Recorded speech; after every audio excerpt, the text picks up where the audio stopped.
Hi friends, ആദിന tech അക്കാഡമിക്സിന്റെ online ചാനലിലേക്ക് ഏവർക്കും സ്വാഗതം. My name is Vishnu G Ranjith. ഇന്ന് നമ്മൾ നോക്കാൻ വേണ്ടി പോകുന്നത് സിന്ധു നദിയും അവയുടെ പോഷക നദികളും. വളരെ വളരെ വളരെ പ്രാധാന്യമുള്ള ഒരു ടോപ്പിക്കാണ്.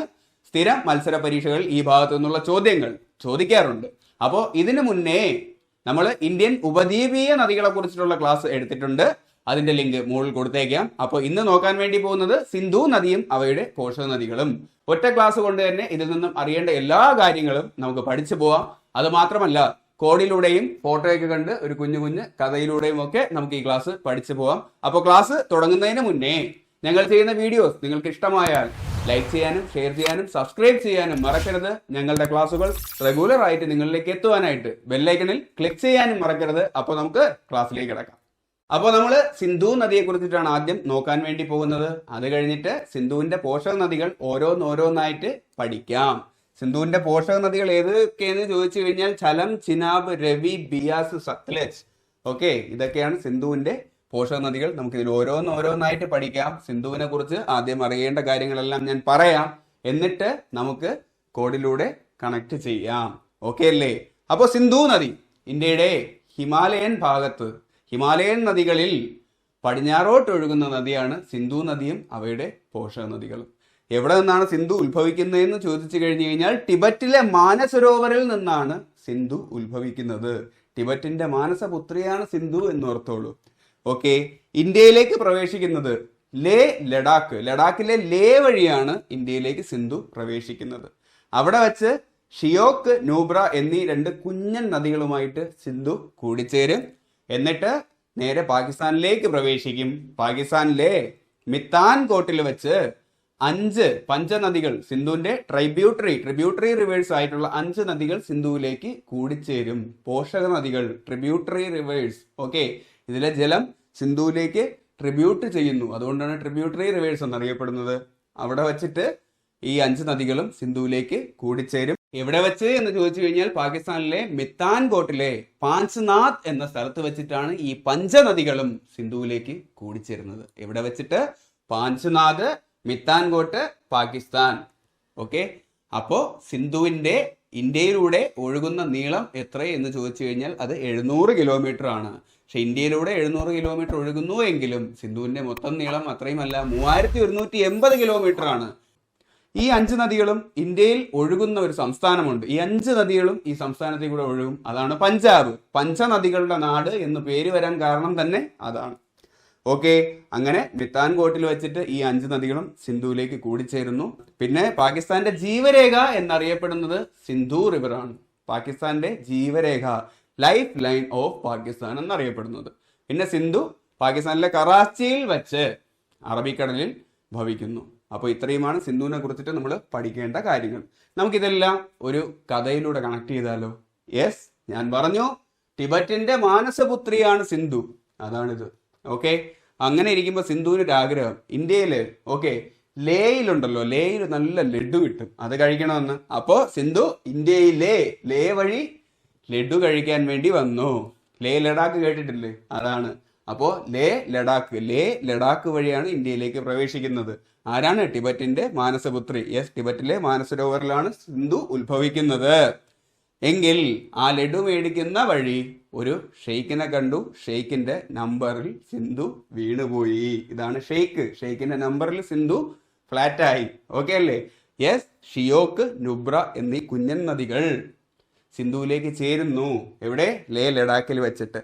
പിന്നെ അത് കഴിഞ്ഞിട്ട് നേരെ പാകിസ്ഥാനിലോട്ടാണ് പോകുന്നത്. ഷെയ്ഖിന്റെ നമ്പറിൽ വീണ സിന്ധു നേരെ പാകിസ്ഥാനിൽ പോകും. അവിടുത്തെ സുൽത്താന്റെ കൊട്ടാരത്തിലാണ് പിന്നെ ശിഷ്ടകാല ജീവിതം എന്നോർത്തോളൂ. യെസ്, സുൽത്താന്റെ കൊട്ടാരം. യെസ്, മിത്താൻ കോട്ടാണ് സുൽത്താന്റെ കൊട്ടാരം എന്ന് നമ്മൾ കോഡിലൂടെ നോക്കുന്നത്. മിത്താൻ കോട്ടിൽ വെച്ച് ശിഷ്ടകാല ജീവിതം. എങ്ങനെ? അവിടെ വെച്ചിട്ട് 5 കുട്ടികൾ ഉണ്ടാവുന്നു. യെസ്, പഞ്ചനദികൾ സിന്ധുവിലേക്ക് ലയിക്കുന്നത് മിത്താൻ കോട്ടിൽ വെച്ചിട്ടാണ്. ഓക്കെ, മിത്താൻ കോട്ടിലെ പാഞ്ച്ഡ എന്ന് പറയുന്ന സ്ഥലത്ത് വെച്ചിട്ടാണ് പഞ്ചനദികൾ സിന്ധുവിലേക്ക് ലയിക്കുന്നത്. ശിഷ്ടജീവിതം പാകിസ്ഥാനിൽ തന്നെയാണ്. യെസ്, പാകിസ്ഥാന്റെ ജീവിതം പാകിസ്ഥാന്റെ ജീവരേഖ എന്നറിയപ്പെടുന്നത് സിന്ധു നദിയാണ്. പിന്നെ എന്താ സംഭവിച്ചത്? സിന്ധു കരഞ്ഞുകൊണ്ട്, യെസ്, കറാച്ചി അറബിക്കടലിൽ ചാടി എന്നോർത്തോളൂ. കരഞ്ഞുകൊണ്ട് ദാ സിന്ധു അറബിക്കടലിൽ ചാടി. കഷ്ടമാണ്, മതിയായി. ഓക്കെ, ടിബറ്റിലെ മാനസപുത്രിയായിട്ടുള്ള സിന്ധു അച്ഛന്റെ വാക്കും കേൾക്കാതെ ആണ് ഇത്രയും വന്നത് അല്ലേ. ലഡു കഴിക്കാൻ വേണ്ടിയിട്ട് ടിബറ്റിന്റെ മാനസപുത്രിയായ സിന്ധു ലഡു കഴിക്കാൻ വേണ്ടിയിട്ട് ലേ വഴി ഇന്ത്യയിലേക്ക് വന്നു.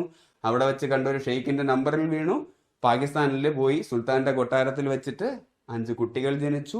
ജീവിതം കഷ്ടപ്പാടായി. നേരെ കരഞ്ഞുകൊണ്ട് എവിടെയാ? അറബിക്കടലിൽ ചാടി.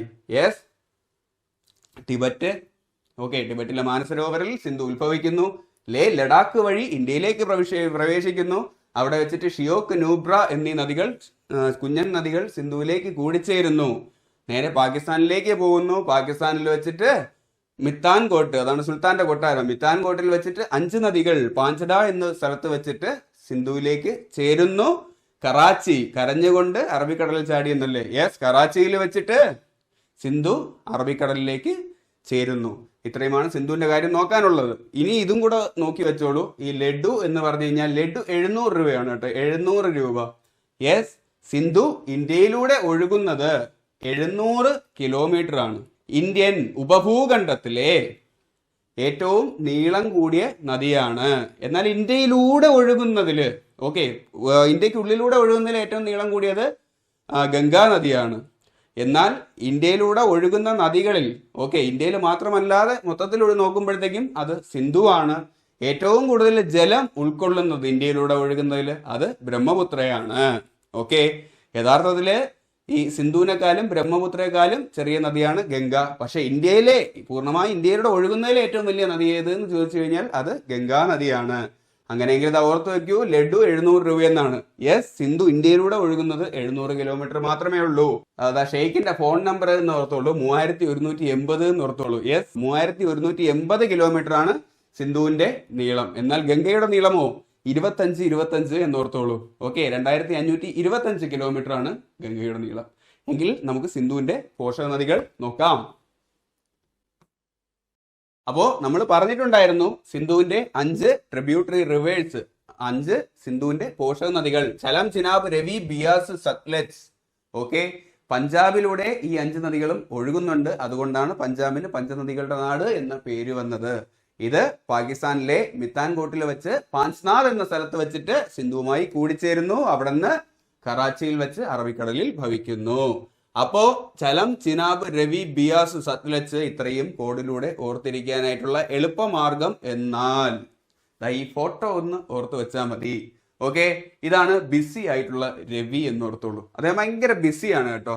അദ്ദേഹത്തിന്റെ ഒരു പ്രത്യേകത എന്ന് പറഞ്ഞു കഴിഞ്ഞാൽ ഇദ്ദേഹം ബിസി ആയതുകൊണ്ട് അദ്ദേഹത്തിന്റെ സ്ഥിരം ലഞ്ചാണിത്. സ്ഥിരം ലഞ്ചിന് ഇത് ചേനയാണ്, ചേനയും ജലവും. ഓക്കെ, ബിസി ആയിട്ടുള്ള രവിക്ക് സ്ഥിരം ലഞ്ചിന് ചേനയും ജലവും. അതിലുണ്ട് ബിസി എന്ന് പറഞ്ഞു കഴിഞ്ഞാൽ ബിയാസ്. ഓക്കെ, രവി എന്ന് പറഞ്ഞാൽ രവി നദി തന്നെയാണ്. അദ്ദേഹത്തിന്റെ സ്ഥിരം ലഞ്ച് സത്ലജ് അല്ലെ. സ്ഥിരം ലഞ്ചിന് ചേനയും ജലവുമാണ്. ചേന എന്നാൽ ചിനാബ്, ജലം എന്നാൽ ചലം നദിയാണ്. ഓക്കെ അല്ലേ? ബിസി ആയിട്ടുള്ള രവി, ബിയാസ്, രവി നദി. ഓക്കെ, സ്ഥിരം ലഞ്ചിന് ചേനയും ജലവും. സ്ഥിരം ലഞ്ച് സത്ലജ്, ചേന ചെനാബ്, ജലം ചലം നദി. ഓക്കെ അല്ലേ? അപ്പോൾ നമുക്ക് ഇതിൽ നിന്നും ഓരോന്നായിട്ട് നോക്കാമല്ലോ. പഞ്ചനദികളിൽ നമ്മൾ ആദ്യം നോക്കാനായിട്ട് പോകുന്നത് ജലം നദിയെ കുറിച്ചിട്ടാണ്. ജലം, ഈ നദിയെ കുറിച്ചിട്ട് ആദ്യം അറിയേണ്ട കാര്യങ്ങളെല്ലാം ഞാൻ ജസ്റ്റ് ഒന്ന് പറഞ്ഞു പോകാം. എന്നിട്ട് നമുക്കിതാ ഈ ഫോട്ടോയൊക്കെ കണ്ട് കോഡിലൂടെ രസകരമായിട്ട് പഠിക്കാം. ജലം നദി ഉത്ഭവിക്കുന്നത് വെരിനാഗ് എന്ന സ്ഥലത്താണ്. വെരിനാഗ് എവിടെയെന്ന് ചോദിച്ചു കഴിഞ്ഞാൽ പീർപ്പാഞ്ചൽ റേഞ്ചിലാണ് വെരിനാഗ് സ്ഥിതി ചെയ്യുന്നത്. കാശ്മീർ താഴ്വരയിലൂടെ ഒഴുകുന്ന നദി ഏത് എന്ന് ചോദിച്ചാൽ അത് ജലം നദിയാണ്. ഇതാണ് കാശ്മീർ താഴ്വര എന്ന് ഓർത്തോളൂ. ഈ താഴ്വരയിലൂടെ ഒഴുകുന്ന നദി ഏത് എന്ന് ചോദിച്ചു കഴിഞ്ഞാൽ അത് ജലം നദിയാണ്. വൂളാർ തടാകം സ്ഥിതി ചെയ്യുന്നത് എവിടെ എന്ന് ചോദിച്ചു കഴിഞ്ഞാൽ അതും ജലം നദിയിലാണ്. വൂളാർ തടാകം സ്ഥിതി ചെയ്യുന്നത്, ഇത് ഉത്ഭവിക്കുന്നത് വെരിനാഗ്, ഞാൻ പറഞ്ഞു പീർപ്പാഞ്ചലിലുള്ളത്. അങ്ങനെയെങ്കിൽ Kishan Ganga hydro power project സ്ഥിതി ചെയ്യുന്നത് എവിടെ എന്ന് ചോദിച്ചാൽ അത് ജലം നദിയിലാണ്.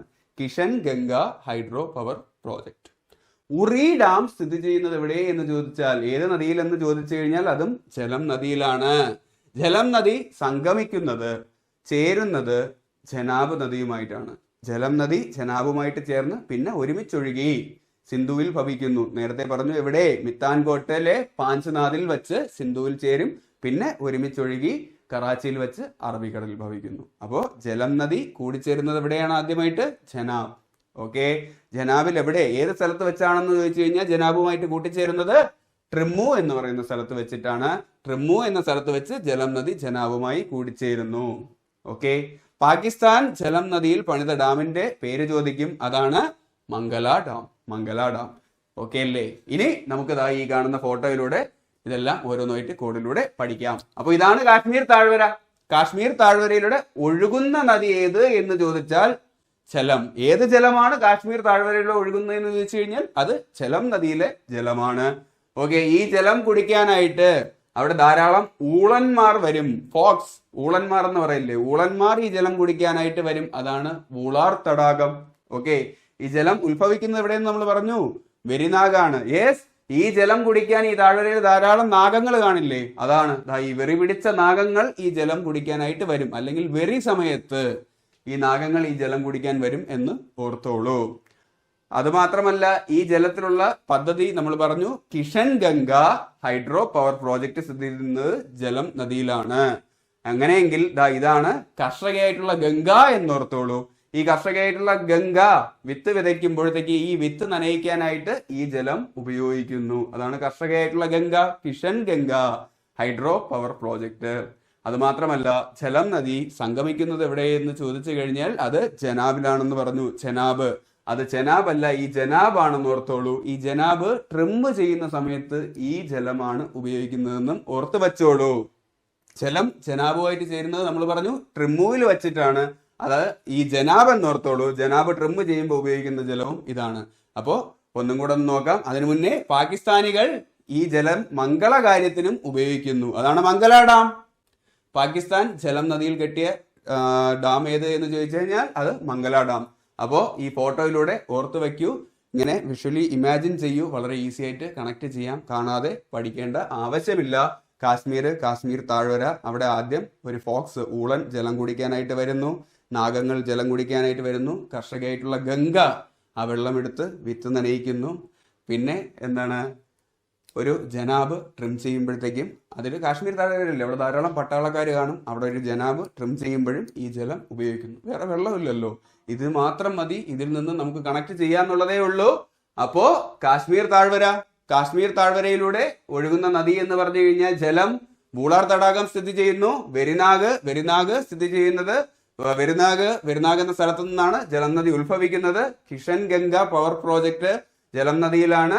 അത് സംഗമിക്കുന്നത് എവിടെയെന്ന് ചോദിച്ചു കഴിഞ്ഞാൽ ജനാബ് നദി എവിടെ വെച്ചിട്ടാണെന്ന് ചോദിച്ചു കഴിഞ്ഞാൽ ട്രിമ്മു എന്ന സ്ഥലത്ത് വെച്ചിട്ടാണ്.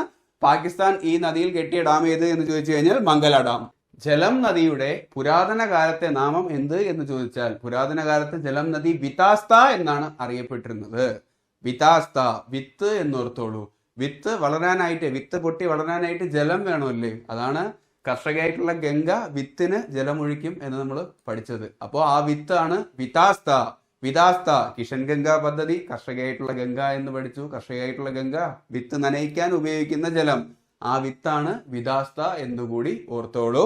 അപ്പോൾ ഇത്രയുമാണ് ജലം നദിയിൽ നിന്നും നമുക്ക് പഠിക്കാനുള്ളത്. അപ്പോൾ നമുക്ക് അടുത്ത് അവസാനം നോക്കിയ ഈ ജനാബ് ഉണ്ടല്ലോ, ജനാബിനെ വെച്ചിട്ട് തന്നെ തുടങ്ങാം. അതാണ് ചെനാബ് നദി. ജലം നദിയുടെ ഏറ്റവും അവസാനം കണ്ട ജനാബില്ലേ, അത് തന്നെയാണ്. അപ്പോൾ ജനാബ് നദിയെ കുറിച്ചിട്ട് ആദ്യം അറിഞ്ഞിരിക്കേണ്ട എല്ലാ പോയിന്റും ഞാൻ പറയാം. എന്നിട്ട് ഈ കാണുന്ന ഫോട്ടോയിലൂടെ നമ്മൾക്ക് കോഡിലൂടെ കണക്ട് ചെയ്ത് രസകരമായിട്ട് പഠിക്കാം. യെസ്, ജനാബ് നദി ഉത്ഭവിക്കുന്നത് എവിടെ എന്ന് ചോദിച്ചു കഴിഞ്ഞാൽ അത് ബാരാലാച്ലായാണ്. ഹിമാചൽ പ്രദേശിലെ ബാരാലാച്ലയിലാണ് ജനാബ് നദി ഉത്ഭവിക്കുന്നത്. ചന്ദ്രഭാഗ എന്നറിയപ്പെടുന്ന നദി ഏത് എന്ന് ചോദിച്ചു കഴിഞ്ഞാൽ അത് ചെനാബ് നദിയാണ്. ചന്ദ്രഭാഗ എന്നീ രണ്ട് പുഴകൾ കൂടിച്ചേർന്നും കൂടിയാണ് ചെനാബ് നദി ഉത്ഭവിക്കുന്നത്. അപ്പൊ ചോദിക്കാം, ചന്ദ്രഭാഗ എന്നറിയപ്പെടുന്ന നദി, അതിൽ ആദ്യത്തെ ചായ ഉണ്ടല്ലോ, ആ ചായയും ഈ ചെനാബിന്റെ ചായയും കൂടെ ഓർത്ത് കണക്ട് ചെയ്ത് വെച്ചോളൂ. അങ്ങനെയെങ്കിൽ പുരാതന കാലത്ത് അസ്കിനി എന്നറിയപ്പെട്ടിരുന്ന നദി ഏത് എന്ന് ചോദിച്ചു കഴിഞ്ഞാൽ അത് ജനാബാണ്. ഓക്കെ, അത് മാത്രമല്ല Salal hydro electric power station സ്ഥിതി ചെയ്യുന്ന എവിടെയെന്ന് ചോദിച്ചു കഴിഞ്ഞാൽ അത് ജനാബ് നദിയിലാണ്. ബാക്ലിഗർ ഹൈഡ്രോ ഇലക്ട്രിക് പ്രോജക്ട് ഏത് നദിയിലെന്ന് ചോദിച്ചു കഴിഞ്ഞാൽ അതും ജനാബ് നദിയിലാണ്. Ratle hydro power electric project എവിടെയെന്ന് ചോദിച്ചു കഴിഞ്ഞാൽ അതും ജനാബ് നദിയിലാണ്. Dulhasti hydro electric power station സ്ഥിതി ചെയ്യുന്നതും ജനാബ് നദിയിലാണ്. അപ്പോൾ ഒരു 4 ഹൈഡ്രോ ഇലക്ട്രിക് പവർ നമ്മൾ പഠിച്ചായിരുന്നു. സലാല്, ഓക്കെ, ബാക്ലിഗർ, ദുൽഹസ്തി, റാറ്റിൽ, ഇതെല്ലാം നമുക്ക് കോഡിലൂടെ കണക്ട് ചെയ്ത് ഈസി ആയിട്ട് പഠിക്കാം. നിങ്ങൾ ടെൻഷൻ ആവണ്ട. പിന്നെ അത് മാത്രമല്ല, ഹയസ്റ്റ് റെയിൽവേ ബ്രിഡ്ജ് സ്ഥിതി ചെയ്യുന്നത് ഈ ജനാബ് നദിയുടെ മുകളിലാണ്. ലോകത്തിലെ തന്നെ ഏറ്റവും ഉയരത്തിൽ സ്ഥിതി ചെയ്യുന്ന റെയിൽവേ ബ്രിഡ്ജാണ്. അത് ഇനാഗുറേറ്റ് ചെയ്തത് നരേന്ദ്രമോദിയാണ്. ഈ 2025 ജൂൺ മാസം 6-ാം തീയതിയാണ് അത് ഇനാഗുറേറ്റ് ചെയ്തത്. 2025 6-ാം മാസത്തിലെ 6-ാം തീയതി അദ്ദേഹം ഇനാഗുറേറ്റ് ചെയ്തു എന്നും ഓർത്തോളൂ. ഇത്രയുമാണ് ജനാബ് നദിയെ കുറിച്ചിട്ട് നമ്മൾ അറിഞ്ഞിരിക്കേണ്ട കാര്യങ്ങൾ. അത് നമുക്ക് ഇനി കണക്ട് ചെയ്യാം. ഇദ്ദേഹമാണ് ജനാബ്. ഓക്കെ, ഇദ്ദേഹം വർക്ക് ചെയ്യുന്നത് അഗ്നിസേനയിലാണ്. ഓക്കെ, ആർമിയിലെ അഗ്നിസേനയിലാണ് ഇദ്ദേഹം വർക്ക് ചെയ്യുന്നത്. അദ്ദേഹം ഒരു ബാറ്റിലിൽ ജയിച്ചു. ബാറ്റിലിൽ ജയിച്ചപ്പോഴത്തേക്കും സ്വാഭാവികമായിട്ട് അയാളെ പ്രശംസിക്കണമല്ലോ. പ്രശംസിക്കാനായിട്ട് അദ്ദേഹത്തിന്റെ ബംഗ്ലാവിൽ കാറിൽ പോവുകയാണ് നരേന്ദ്രമോദി. അവിടെ പോയി അദ്ദേഹത്തിനെ കണ്ടു, അദ്ദേഹത്തിന് ഹസ്തദാനം നൽകി, അദ്ദേഹത്തിന് സലാം നൽകി. എന്നിട്ട് ഒരു ഹയസ്റ്റ് ബാഡ്ജ് അദ്ദേഹത്തിന് നൽകിയിട്ടാണ് തിരിച്ചു വന്നത്. ആ ഹയസ്റ്റ് ബാഡ്ജ്, ഹയസ്റ്റ് റാങ്ക് എന്ന് ഓർത്തോളൂ. ആ ഹയസ്റ്റ് ബാഡ്ജിന്റെ പേരാണ് ചന്ദ്രഭാഗ. ചന്ദ്രൻ എന്ന് പറഞ്ഞാൽ ഹൈയിലല്ല ഇരിക്കുന്നത്, ചന്ദ്രഭാഗ, അങ്ങനെ ഒരു പദവി. ചന്ദ്രന്റെ ഭാഗമാണ് അദ്ദേഹം എന്നൊരു പദവി. അതാണ് ഹയസ്റ്റ് ബാഡ്ജ്. അതും നൽകിയിട്ട് തിരിച്ചു വന്നു എന്ന് ഓർത്തോളൂ. അപ്പോൾ നമുക്ക് കണക്ട് ചെയ്യാം. ഓക്കെ, ബാറ്റിലിൽ ജയിച്ച അഗ്നിസേനയിലെ ജനാബ് എന്നാണ്. ബാറ്റിൽ എന്നാൽ റാറ്റിൽ ഹൈഡ്രോ ഇലക്ട്രിക് പ്രോജക്ട് സ്ഥിതി ചെയ്യുന്നത് ജനാബ് നദിയിലാണ്. ഓക്കെ, ജയിച്ച അഗ്നിസേനയിലെ, ആ അഗ്നി ഏത് എന്ന് ചോദിച്ചു കഴിഞ്ഞാൽ പുരാതന കാലത്ത് അറിയപ്പെട്ടിരുന്നത് അസ്കിനി എന്ന നാമത്തിലാണ് ജനാബ് നദി. അതാണ് അഗ്നിസേന. ഓക്കെ, അഗ്നിസേനയിലെ ജനാബ് എന്നാണ്, അത് തന്നെയാണ് ജനാബ് നദി. ഓക്കെ, അദ്ദേഹത്തിനെ കാണാൻ വേണ്ടിയിട്ട് എവിടെയാ പോയത്? അദ്ദേഹത്തിന്റെ ബംഗ്ലാവിലാണ് കാറിൽ പോയത്. യെസ്, ബാക്ലിഗർ, അതാണ് ബംഗ്ലാവിൽ കാറിൽ. ബാക്ലിഗർ പ്രോജക്ട് സ്ഥിതി ചെയ്യുന്നത് ജനാബ് നദിയിലാണ്. അവിടെ പോയിട്ട് എന്താ ചെയ്തത്? അദ്ദേഹത്തിന് ഹസ്തദാനം നൽകി. ഹസ്തദാനം, അതാണ് ദുൽഹസ്തി. അതിലൊരു ഹസ്തം ഉണ്ടല്ലോ. ദുൽഹസ്തി പ്രോജക്ട് സ്ഥിതി ചെയ്യുന്നത് ജനാബ് നദിയിലാണ്. അവിടെ വെച്ചിട്ട് സലാം വെച്ചു. യെസ്, ഹസ്തദാനം നൽകി, സലാം വെച്ച്, അല്ലേ? സലാം എന്ന് പറഞ്ഞു കഴിഞ്ഞാൽ സലാൽ പ്രോജക്ട് സ്ഥിതി ചെയ്യുന്നതും ജനാബ് നദിയിലാണ്. എന്നിട്ട് എന്താ ചെയ്തത്? അദ്ദേഹത്തിന് ഹയസ്റ്റ് ബാഡ്ജ് കൊടുത്തു. യെസ്, ഹയസ്റ്റ് ബ്രിഡ്ജ് ആണത്. ഹയസ്റ്റ് റെയിൽവേ ബ്രിഡ്ജ് അദ്ദേഹം നൽകി. ഹയസ്റ്റ് ബാഡ്ജ് നൽകി. അതിനെ ഹയസ്റ്റ് റെയിൽവേ ബ്രിഡ്ജ് ആയിട്ട് കണക്ട് ചെയ്തോളൂ. അത് ജനാബ് നദിയിലാണ്. എന്നിട്ട് എന്താണ്? അദ്ദേഹം സലാം വെച്ചു. Yes, Salal project. പിന്നെ ഹയസ്റ്റ് പദവിയുടെ പേരെന്തെന്ന് ചോദിച്ചു കഴിഞ്ഞാൽ അത് ചന്ദ്രഭാഗ. യെസ്, ചന്ദ്രഭാഗ എന്നറിയപ്പെടുന്ന റിവറും ജനാബാണ്. എന്നിട്ടാണ് അദ്ദേഹം തിരിച്ചു വന്നത്. ആര്? Narendra Modi. Yes, highest railway bridge inaugurate ചെയ്തത് നരേന്ദ്ര ദാമോദർ ദാസ് മോഡിയാണ്. അത് 2025 6-ാം മാസം 6-ാം തീയതി ജൂൺ 6-നാണ് അദ്ദേഹം ഇനാഗുറേറ്റ് ചെയ്തത്. അപ്പോൾ ഇത്രയുമാണ് ജനാബ് നദിയെ കുറിച്ചിട്ട് നമുക്ക് പഠിക്കാനായിട്ടുള്ളത്. നിങ്ങൾക്ക് മനസ്സിലായിട്ടുണ്ട് എന്ന് കരുതുന്നു. എങ്കിൽ നമുക്ക് അത് അടുത്തത് രവി നദിയെ കുറിച്ച് പഠിക്കാം. രവി നദിയുടെ പുരാതന നാമം പരുഷ്ണി എന്നാണ്. രവി നദി, ഓക്കെ, രഞ്ജിത് സാഗർ ഡാം സ്ഥിതി ചെയ്യുന്നത് എവിടെ എന്ന് ചോദിച്ചു കഴിഞ്ഞാൽ അത് രവി നദിയിലാണ്.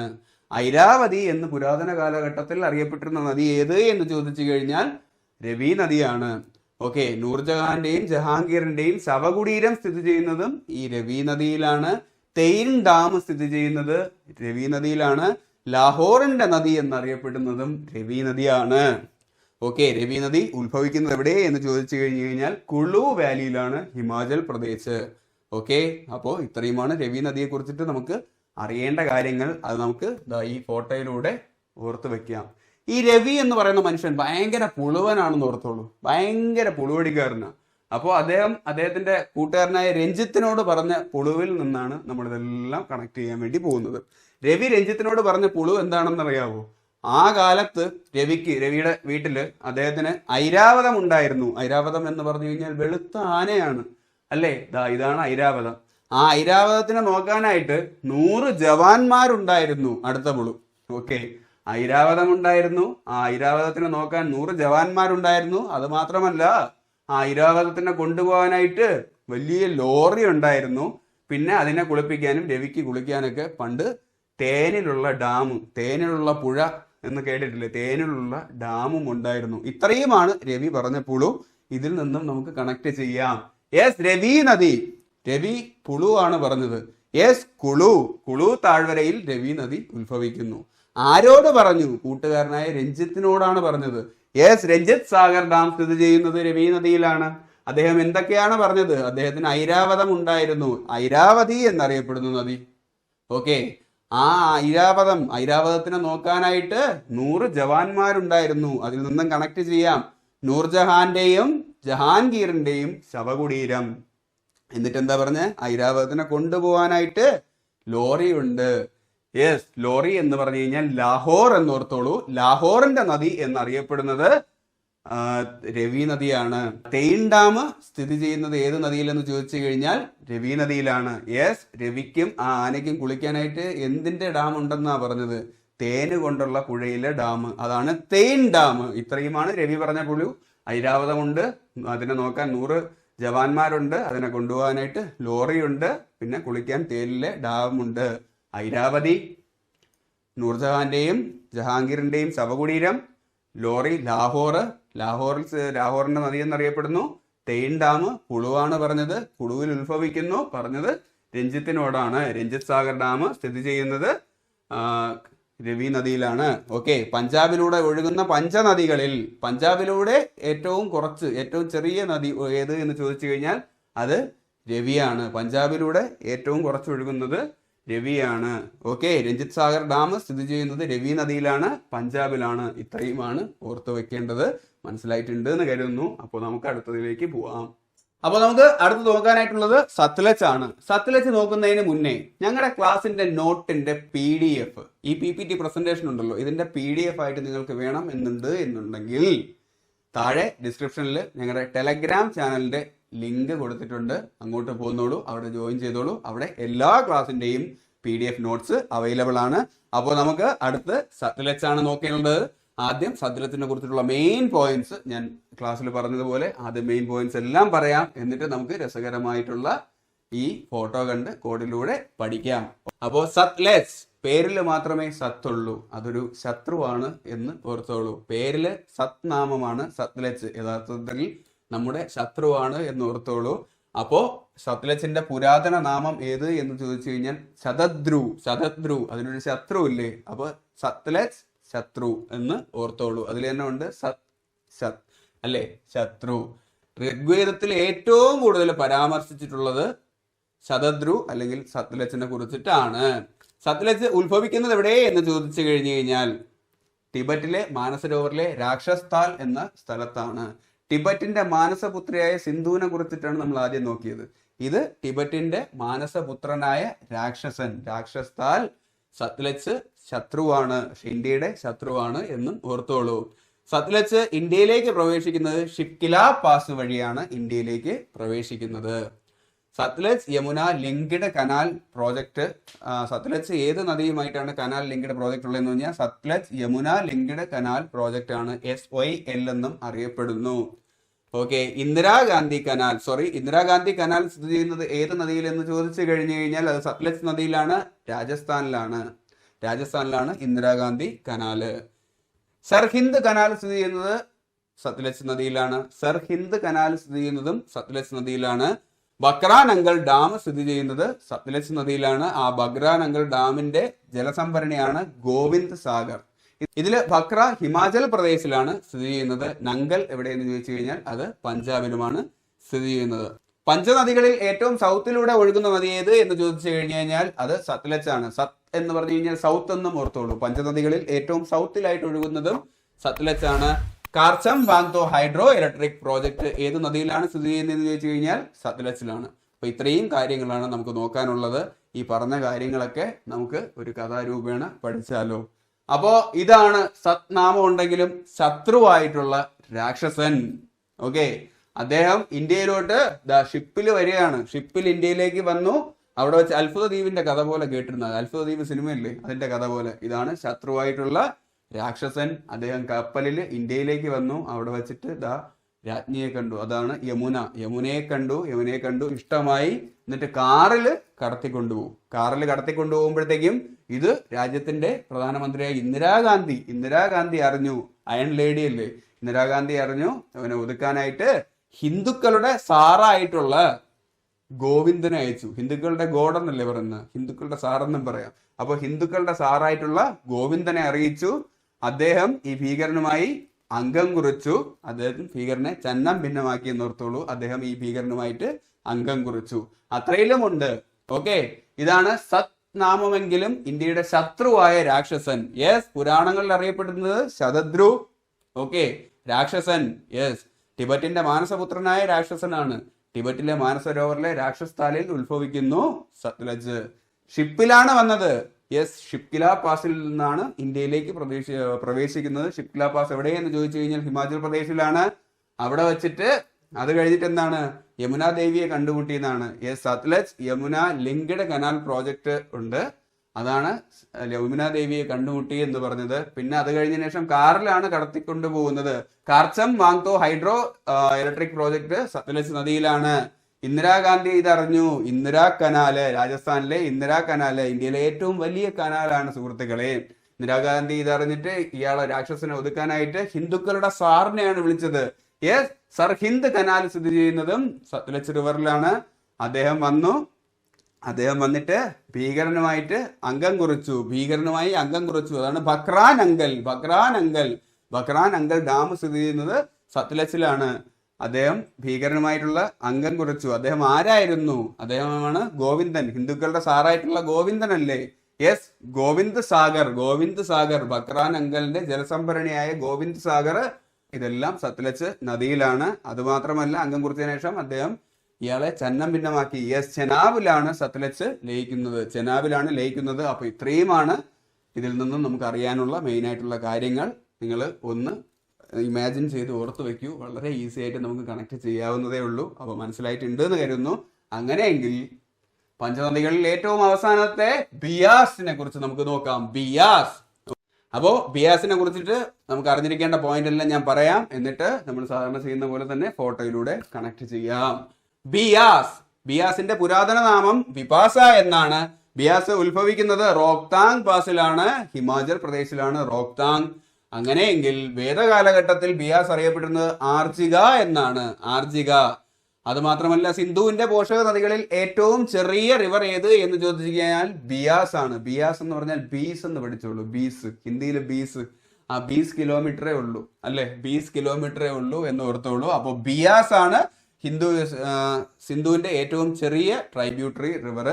അത് മാത്രമല്ല, പൂർണ്ണമായും ഇന്ത്യയിലൂടെ ഒഴുകി സത്ലജിൽ ലയിച്ച് പിന്നെ സിന്ധുവിലേക്ക് പോയി ചേരുന്ന റിവറാണ് ബിയാസ്. പൂർണ്ണമായും ഇന്ത്യയിലൂടെ ഒഴുകുന്ന സിന്ധുവിന്റെ പോഷക നദി ഏത് എന്ന് ചോദിച്ചു കഴിഞ്ഞാൽ അത് ബിയാസ് ആണ്.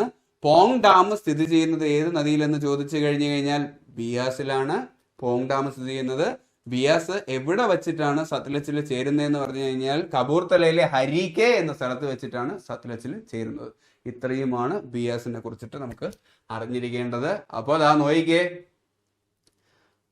ബിയാസ് എന്ന് പറഞ്ഞു കഴിഞ്ഞു കഴിഞ്ഞാൽ ബിസി ആയിട്ടുള്ള രണ്ട് വ്യക്തികളാണ്. ഇതാണ് ബിസി ആയിട്ടുള്ള രോഹിത് ശർമ്മയെ ഓർത്താൽ മതി. രോഹിത് ശർമ്മയും അർജുൻ ടെണ്ടുൽക്കറും കേട്ടോ, രണ്ടുപേരും ഭയങ്കര ബിസിയാണ്. ബിസി ആയിട്ട് അവരൊരു സ്ഥലത്തോട്ട് പോവുകയാണ്. അപ്പോൾ അവർ ബിസി ആയതുകൊണ്ട് അവരെപ്പോഴും വന്നിട്ട് ബൈപ്പാസ് റോഡിലൂടെ പോകത്തുള്ളൂ, പെട്ടെന്ന് എത്താൻ വേണ്ടിയിട്ട്. ബൈപ്പാസ് റോഡ്, ബിസി ആയിട്ടുള്ള രോഹിത്തും അർജുനും ബൈപ്പാസിലൂടെ പോയി അവിടെ ഡെസ്റ്റിനേഷനിൽ എത്തുന്നു. അവിടെ എത്തിയപ്പോഴത്തേക്കും അവിടെയുള്ള സജ്ജനങ്ങൾ അവരെ തലയിൽ ഹാരമിട്ട് സ്വീകരിച്ചു എന്നോർത്തുള്ളൂ. സെലിബ്രിറ്റീസ് അല്ലേ, അപ്പോൾ അവര് ബിസിയാണ്. അർജുൻ ടെണ്ടുൽക്കർ അല്ലെ, സച്ചിൻ ടെണ്ടുൽക്കറിന്റെ മകനായിട്ടുള്ള അർജുൻ ടെണ്ടുൽക്കറും രോഹിത് ശർമ്മയുമാണ് ഈ കാറിൽ പോകുന്നത്. മുംബൈ ഇന്ത്യൻസ് പ്ലെയേഴ്സ് ആണ്. അപ്പോൾ അവര് ഒരു സ്ഥലത്തോട്ട് കളിക്കാൻ പോവുകയാണെന്ന് തോന്നുന്നു. അപ്പോൾ അവർ എളുപ്പത്തിലെത്താനായിട്ട് ഈ ബൈപ്പാസിലൂടെയാണ് പോകുന്നത്. ബൈപ്പാസിൽ പോയി അവിടെ എത്തുമ്പോഴത്തേക്കും അവിടെയുള്ള സജ്ജനങ്ങൾ അവരെ തലയിൽ ഹാരമിട്ട് സ്വീകരിച്ചു. അതിലുണ്ട് യെസ്, ബിസി എന്ന് പറഞ്ഞു കഴിഞ്ഞു കഴിഞ്ഞാൽ ബിയാസ് എന്നോർത്തോളൂ. യെസ്, ബിസി ആയിട്ടുള്ള രോഹിത് ശർമ്മയും അർജുൻ ടെണ്ടുൽക്കറും എന്നല്ലേ പറഞ്ഞത്. യെസ്, ബിസി ആയിട്ടുള്ള രോഹിത് എന്ന് പറഞ്ഞു കഴിഞ്ഞാൽ ബിയാസ് ഉത്ഭവിക്കുന്നത് റോഹ്താങ്ങിലാണ്. ഓക്കെ, അർജുൻ ടെണ്ടുൽക്കറിലെ അർജുൻ അങ്ങ് എടുക്കൂ. വേദകാലഘട്ടത്തിൽ അറിയപ്പെട്ടിരുന്ന പേര് ആർജിക എന്നാണ്. ഓക്കെ, അവർ പോകുന്നത് ബൈപ്പാസ് റോഡിലൂടെയാണ്. പുരാതന നാമം വിപാസ എന്നറിയപ്പെട്ടിരുന്ന നദി ബിയാസ് ആണ്. ഇനി എന്താ പറഞ്ഞത്, അവരെ അവിടെ എത്തിയപ്പോഴത്തേക്കും ഡെസ്റ്റിനേഷനിൽ എത്തിയപ്പോൾ അവിടെയുള്ള സജ്ജനങ്ങൾ തലയിൽ ഹാരമിട്ട് സ്വീകരിച്ചു. യെസ്, സത്ലജിലാണ് അത് ചേരുന്നത്. സജ്ജനങ്ങൾ സത്ലജിൽ എവിടെ വെച്ചിട്ടാണ് സത്ലജിൽ ചേരുന്നതെന്ന് പറഞ്ഞു കഴിഞ്ഞാൽ തലയിലല്ലേ ഹാരമിട്ടത്, തല കപൂർത്തല. യെസ്, ഹാരം എന്ന് പറഞ്ഞു കഴിഞ്ഞാൽ ഹരീക്കെ. കപൂർത്തലയിലെ ഹരീക്കെ എന്ന സ്ഥലത്ത് വെച്ചിട്ടാണ് സത്ലജിൽ ബിയാസ് ചേരുന്നത്. അതായത് തലയിൽ ഹാരമിട്ട് സ്വീകരിച്ചു എന്നാണ് സജ്ജനങ്ങൾ അതിലുണ്ട്. അപ്പോൾ ഇത്രയുമാണ്. അത് മാത്രമല്ല, പോങ് ഡാം സ്ഥിതി ചെയ്യുന്നത് ബിയാസിലാണ്. പോങ് ഡാം സ്ഥിതി ചെയ്യുന്ന എവിടെ എന്ന് ചോദിച്ചു കഴിഞ്ഞാൽ ബിയാസ് ആണ്. അപ്പോൾ ഇത്രയുമാണ് സിന്ധുവും അതിൻ്റെ പോഷക നദികളിൽ നിന്നും നമുക്ക് പഠിക്കാനായിട്ടുള്ളത്. ക്ലാസ് നിങ്ങൾക്ക് മനസ്സിലായിട്ടുണ്ട് എന്ന് കരുതുന്നു. മനസ്സിലായാൽ ലൈക്ക് ചെയ്യാനും ഷെയർ ചെയ്യാനും സബ്സ്ക്രൈബ് ചെയ്യാനും മറക്കരുത്. ഇനി ഞങ്ങളുടെ ക്ലാസ്സുകൾ വീണ്ടും വീണ്ടും നിങ്ങളിലേക്ക് എത്താനായിട്ട് ബെല്ലൈക്കണിൽ ക്ലിക്ക് ചെയ്യാനും മറക്കരുത്. അപ്പോൾ ക്ലാസ് എല്ലാവർക്കും ഇഷ്ടമായിട്ടുണ്ട് എന്ന് കരുതുന്നു. പഠിക്കൂ പഠിച്ചുകൊണ്ടിരിക്കും.